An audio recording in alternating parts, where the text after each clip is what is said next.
Thanks for tuning into Mirror Now. I'm Avni Raja and you're watching Investor's Guide, a show where we make personal finance simple and we guide you on how you can manage your money better.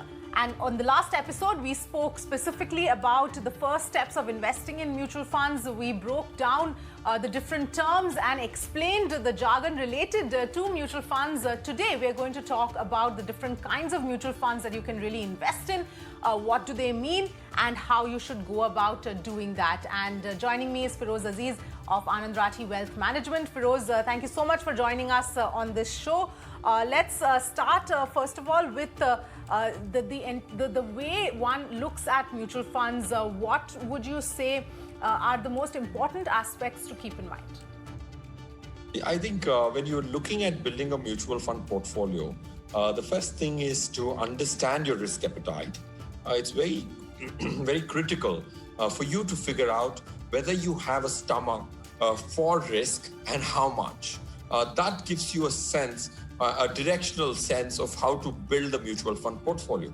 Because mutual fund portfolio is a very, very wide portfolio, which is 2 or 3 dimensional. You can invest in different categories like debt instruments, equity instruments, bonds, so gold also. So you have a very large platform. So understanding your risk appetite becomes the first most important step, Avni, to my mind. Okay.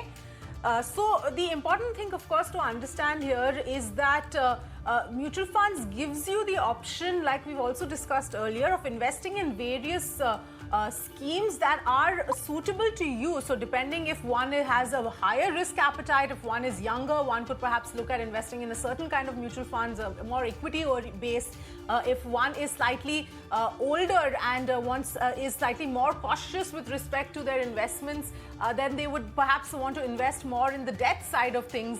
But for understanding that and for realizing where you should be investing in, it's important to know what are the kinds of mutual funds that are there in the market. So let's start straight away with the first kind of funds that we're talking about, and the most commonly used funds, of course, are the equity funds, because that is one most important category of funds that are there in mutual funds. So Feroz, if you can just take us through this, because as far as equity funds are concerned, we do know that it invests majority into stocks and into equities.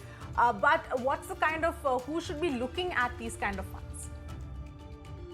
Everybody has a need for every category of fund at a point in time.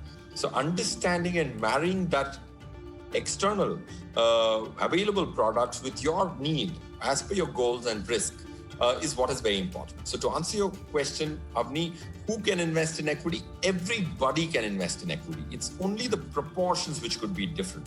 So let me first begin by telling what is an equity mutual fund. Equity mutual fund, as the name suggests, invest a substantive portion, which is greater than 65% of the money you entrust the fund manager, is going to be invested in stocks. Stocks, by which I mean, when you buy a stock, you become a partner of a company. All right. So those instruments are called stocks or equity. So any fund which invests more than 65% or has put its objective as an equity fund will have more than 65% in equity, point 1. And equity, by which I mean, it is nothing but stocks which are bought of several companies after a great research. So that combination of that portfolio is called an equity mutual fund scheme. Okay. The other, of course, the other set of funds are the debt funds, which essentially invest in fixed income securities. So these are funds that invest in bonds and government securities and treasury bills, for example. And within debt funds also, it's important to know that there are various categories that are available as well. So you need to do a lot of research, and we are, of course, going to spend a lot of time on understanding what debt funds are. Feroz, the other aspect of funds that I want to talk to you about specifically are index funds, because if you can explain that as to how index funds really work. Index funds are very simple.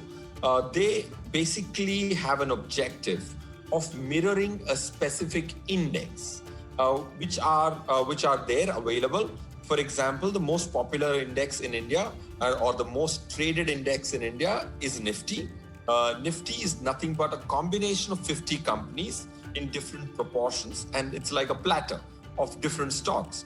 If a mutual fund scheme has only one aspiration to mirror it and be equal to it as much as possible, then it would be called an index fund, indexed to Nifty.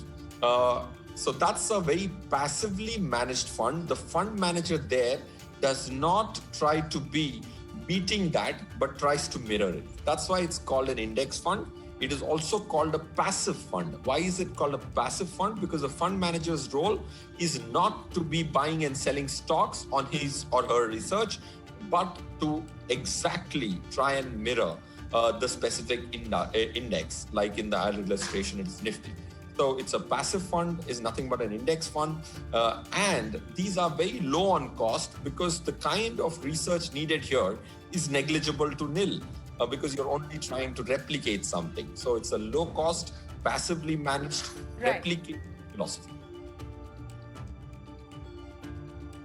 Right.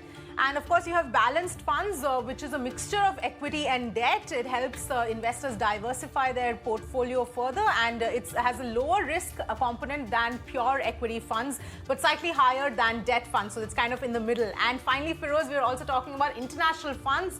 If you can very quickly just explain what international funds are and how they give exposure to stocks that are not, or companies that are not in India. Like we discussed, mutual fund is a very, very wide platform. That's why an international fund is also a part of this platform where the money is collected from different individuals based in India, resident Indians mostly, or NRIs for that matter. And the fund manager does not invest in Indian companies. It invests in companies which are international, like the name suggests. So you can invest in an India, sitting in India, you can put 1,000 rupees in an international fund, and that money is remitted to the country which you desire or which the scheme has, and invest in that specific country. So that's called an international fund, Abhi. All right, Feroze, thank you so much for joining us. I hope that helps viewers put it into perspective as to what really these funds mean and what are the different categories. But we'll delve more deeper into these different categories over the next few episodes. Until then, thanks so much for watching and stay tuned to Mirror Now.